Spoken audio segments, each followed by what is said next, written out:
Copyright free photo video কোথায় পাবেন? এই অ্যাপটিতে পাবেন। ডাউনলোড করে রাখবেন। সার্চ বাটনে ক্লিক করবেন নিচে।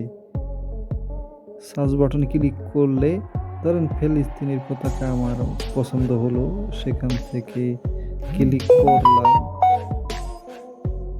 ঠিক আছে? এখান থেকে যেকোনো একটা ইমেজ যদি পছন্দ হয় তাহলে ডাউনলোড করে নিতে পারেন। আর যদি আপনি সার্চ করে আনতে চান তাহলে সার্চ করতে পারেন। এখানে বাংলাদেশ লিখবো আমি, কিন্তু বানানটা ভুল হয়েছে।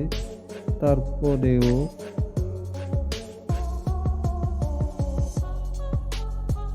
এখানে বাংলাদেশ চলে আসছে। এখানে ভিডিও ডাউনলোড করতে পারবেন। এই যে এখানে ভিডিও আছে, একটা ভিডিও নিয়ে আপনি ডাউনলোড বাটনে ক্লিক করবেন, মানে ভিডিওর উপর ক্লিক করে এবার এই যে ডাউনলোড ভিডিওতে ক্লিক করলেই ডাউনলোড হওয়া শুরু হবে।